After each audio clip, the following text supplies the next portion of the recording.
ancora una notte di paura per i cittadini, soprattutto della pianura. Voi siete intervenuti subito. Sì, devo ringraziare intanto gli uomini e donne della Protezione Civile che sono sempre stati a disposizione sia nella serata di ieri che nelle giornate precedenti al maltempo che ha colpito in modo improvviso e fortissimo i nostri territori. Abbiamo ingenti danni sia a proprietà private.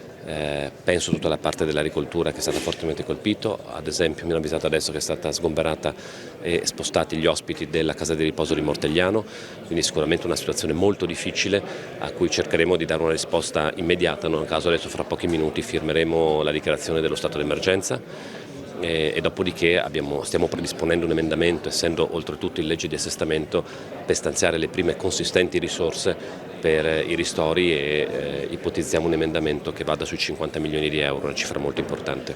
Una cifra che lei ha detto che comunque potrebbe non essere sufficiente e che parlerete col governo.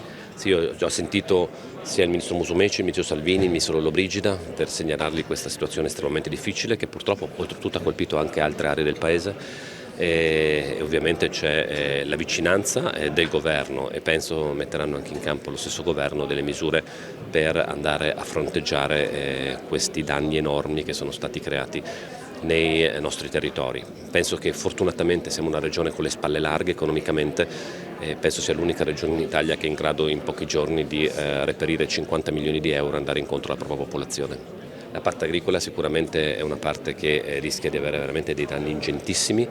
Adesso oltretutto coordineremo anche insieme ai comuni tutta l'attività di ricognizione.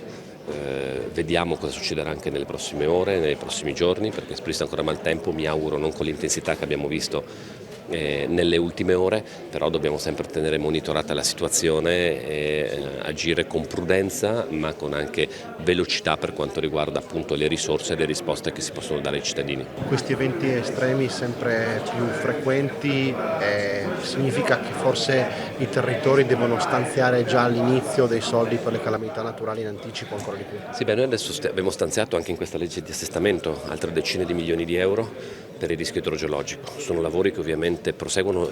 Pensate che noi negli ultimi 5 anni abbiamo messo con VAIA ed altri interventi 500 milioni di euro in 5 anni, sono 100 milioni all'anno, interventi importanti che poi si devono coniugare con la capacità, perché ovviamente poi fare interventi infrastrutturali richiede sempre i tempi tecnici che non si risolvono in un giorno.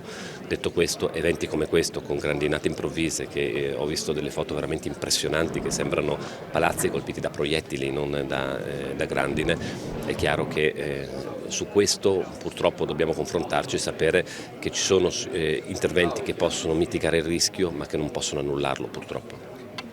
Parliamo di un intervento di emergenza nuovo a distanza in realtà, vorrei dire di poche settimane, ma di pochi giorni da un'altra emergenza meteorologica della settimana scorsa. Esatto, sì, è stato colpito anche pochi giorni fa, è stata colpita un'altra area della regione, ma in modo più pesante, diciamo, però ovviamente anche su questa noi anche in quel caso siamo intervenuti subito, abbiamo già stanziato le prime risorse emergenziali attraverso la Protezione Civile con 500.000 euro, ma ovviamente andremo avanti per gli interventi immediati, ma andremo avanti anche ovviamente anche per quei territori a cercare di dare risposte oltretutto all'interno di questo pacchetto consistente, sperando ovviamente che insieme a tutte le istituzioni possiamo dare in modo rapido rispondere alle esigenze che verranno espresse dai cittadini.